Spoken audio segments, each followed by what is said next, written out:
It's a glorious metal monthly. It's a glorious metal monthly. It's a glorious crop of new metal. It's a glorious bunch of no new metal. Howdy, Banger pals. Blaine Smith welcoming you to Metal Monthly, Banger's monthly look at what's coming out in metal releases. We finally did it. We're through the summer drought. We're into September. People are cranking out albums again, and I'm finding you the 5 best underground metal albums coming out. I do it every single month. There was great records in the summer. It's just there's more great records now. Huzzah! But before we get to my picks from the underground, I've got a list of some of the bigger or just noteworthy releases coming out. Maybe we're reviewing some of these, maybe we're not. Maybe it's just to remind you to get a vinyl pre-order in, or maybe it's so I can make a rude joke about someone's life work. So things start off a little slow. September 6th, you've got 40 Watt Sun releasing Little Weight on Fisher's Folly. That's about it, and that's not even metal anymore, let's be honest. September 13th, you've got Flotsam and Jetsam releasing I Am the Weapon on AFM, Oceans of Slumber releasing Where Gods Fear to Speak on Season of Mist, and Satan releasing Songs in Crimson on Metal Blade. Plus you got Stryper releasing When We Were Kings on Frontiers. Hey, remember When You Were Kings? Not anymore. That record sucks. September 20th, you've got Cannon Fiber, Who, releasing Die Orchestrof on Century Media. You've got Kubla Khan, Texas, releasing Exhibition of Prowess on Rise. You've got Mork releasing Civ on Peaceville. Nightwish is releasing Yesterwind on Nuclear Blast. And Unto Others are releasing Never Neverland on Century Media. September 27th, we start to really get some releases. Bewitcher, Spellshock on Century Media. Black Dahlia Murder releasing Servitude on Metal Blade. And Ripped to Shreds releasing Sanchi on Relapse. Holy hell, that's a lot of quality stuff. Well, so that's what's coming out in the big times. What about in the underground where I dwell? Up first, boy, I'm psyched to tell you about Wolfbrigade Life, Knife, Death, Metal Blade Records coming out September 13th. Have a listen.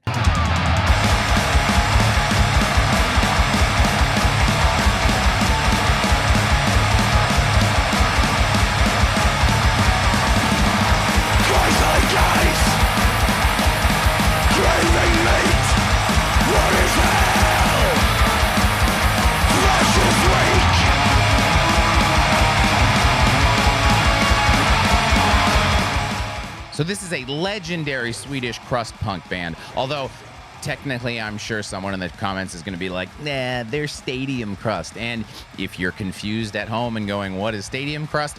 It's a term for crust music that more than 5 people want to hear. So Wolfbrigade have been around since the 90s and are one of the best and most metallic of all the crust bands, which is why I want to tell you about them. I know they're a little big for this slot, but they're also, you know, in the punk world, and sometimes metalheads will overlook things like that because they're like, oh, that's not metal, which is crazy to me because this is as good as any metal band gets. Now, is this record different from other Wolfbrigade albums? No, not really. Do I want it to be different from other Wolfbrigade albums? Absolutely not. If you've been stuck in the metal world exclusively, break your shackles with this record. I'm excited. I'm pumped. They're signed to Metal Blade. Maybe it means we're going to get a couple more records with like a bit of a less of a gap between this one and the last one. And hey, maybe they start doing some tours. Maybe they tour internationally. Maybe they go to Canada. Maybe they go to Toronto, Ontario, Canada. Hey, wouldn't that be cool? Can we do that? Can we do that? Brian, send them over here. Up next, it's a rare thrash appearance in Metal Monthly. Dungeon Crawl is releasing Maze Control on Carbonized Records September 20th.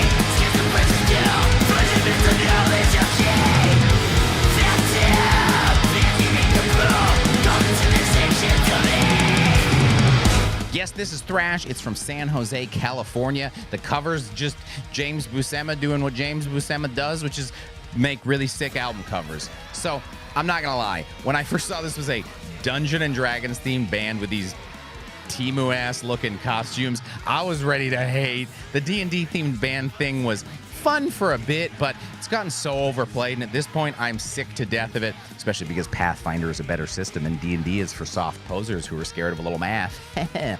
So imagine my surprise when inside isn't some quick attempt to grab some cash from guys willing to spend $100 on dice, but a fully fleshed out thrash act. And not only is it quality thrash, but it's far more aggressive than I would expect out of a band based on a tabletop role-playing game. The nerdiness does come out in the fact that it's like symphonic thrash. It has orchestration on every track, but from a guy who hates that, it's very tasteful and in no way overpowers the thrash. It's actually a credit to the album. Man, poor Dungeon Crawl, though. This whole segment is me saying I hate something they do, but that should be an even bigger compliment. I was ready to be a hating ass bitch, but I was completely won over. Record's great. Album cover's great.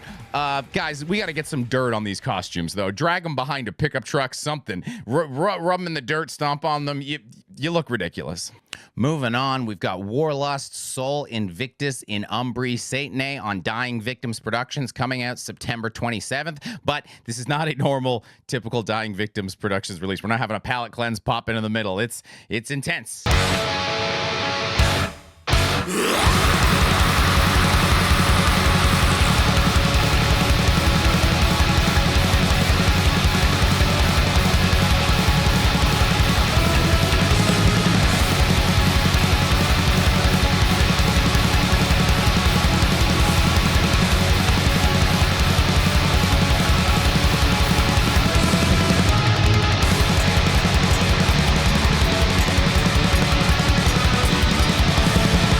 Yes, this is a German blackened death metal band. I like the cover. I don't know who did it, so watch out for their name if it's somewhere. Also, watch out for snakes. So yeah, this doesn't exactly sound like a Dying Victims project, now does it? The label's pretty diverse, but this sounds way darker than any release I can think of from them. It does sound like one of their releases in terms of quality, which is absolute top notch. The band used to have a bit more of a blackened thrash thing going on in their sound, which makes them make more sense as a Dying Victims band, but on their third album, they've kind of just moved on to mature blackened death metal act than a wild and crazy thrash time, and they even got a new logo to reflect it because their old logo looked pretty black and thrash. They got their adult logo on.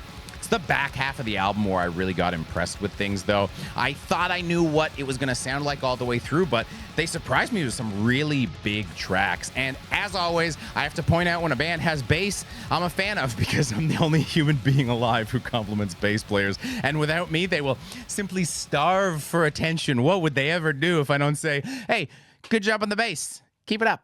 Moving on, we've got Dungeon Keeper, Chaos Sorcery Strike at Midnight on fucking Kill Records. Man, why are these videos so hard to monetize?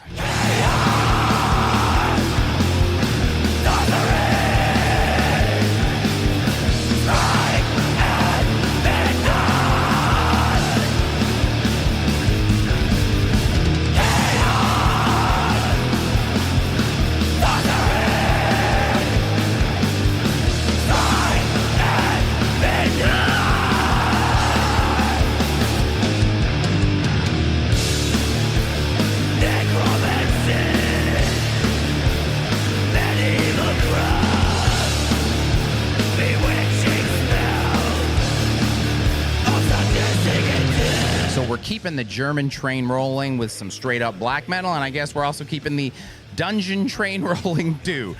All right, I'm going to level with you. I am technically breaking a rule here. The physical release is September 6th, but the digital version came out in August. I missed it when I was doing my August research stream, because as a reminder, I research this video live on Twitch every Sunday, 4 p.m. Eastern Time. Plus, the Emasculator album I was going to put here apparently is only releasing physical copies in September and digital in October, which is something else. That's not the way you do that. Why would you do? This is a great blend of early black metal influences and brings with it some of the great spirit of those releases, as well as some of the weird jankiness in the best way and strange howls and whatnot. It's so good, it's got me breaking my rules here. This has a million times more character than any of the bland melodic black metal releases that people are going crazy for. Wonder who I'm talking about.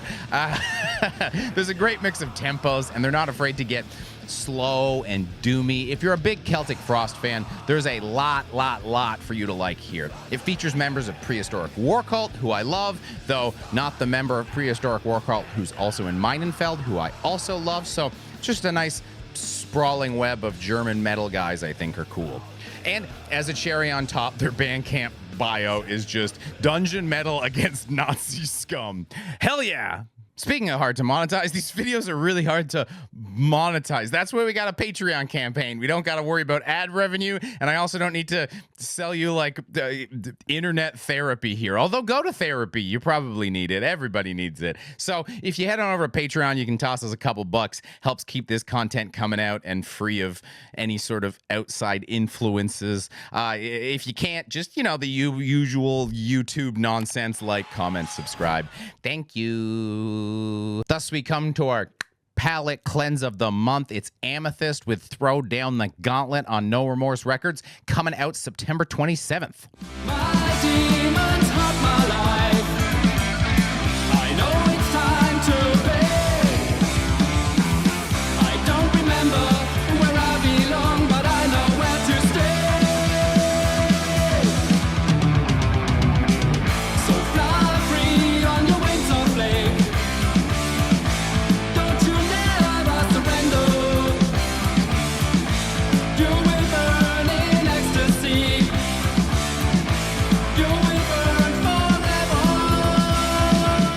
This is a Swiss heavy metal band with a very silly album cover, as you can see, and our Dying Victims Productions album didn't really sound like a DVP album, but our palette cleanser really sounds like a DVP album, like a specific one. Amethyst sounds a lot like Flight. Since Flight's Leap Through Matter is a perfect album, I'm not mad about that, though. I'll tell you what, this is like less weird Flight. Frederick G's voice is a little less of an acquired taste, and the subject matter is less space nonsense and more traditional heavy metal fare. They've got a song called Rock Nights. Nights like nights, not like nights. The only thing I was going to complain about is when Queen of 1,000 Burning Hearts starts, I was like, oh no, a ballad has even got a ballad-ass name. Why you got a ballad? But it's a fake out. It's just a mid-tempo track, and I do love a good jump scare. This might be the best heavy metal record of the year, and I've really been waiting for something like this. Amethyst delivers, so if you buy one heavy metal record I suggest this year, this should be it. Now it's on No Remorse Records, who are old and curmudgeon-y, and there's a link to buy a physical copy. Digital, I imagine you'll probably be able to buy it on Bandcamp after it comes out, which is a pain in the ass, but such is life when you find a phenomenal heavy metal record. So that's been the show. What do you think? What do you think of my picks? What are you excited about? Back to school, what are you doing? What are you picking? What are you buying? Let me know in the comments below, and see you on the next one, gang. Peace.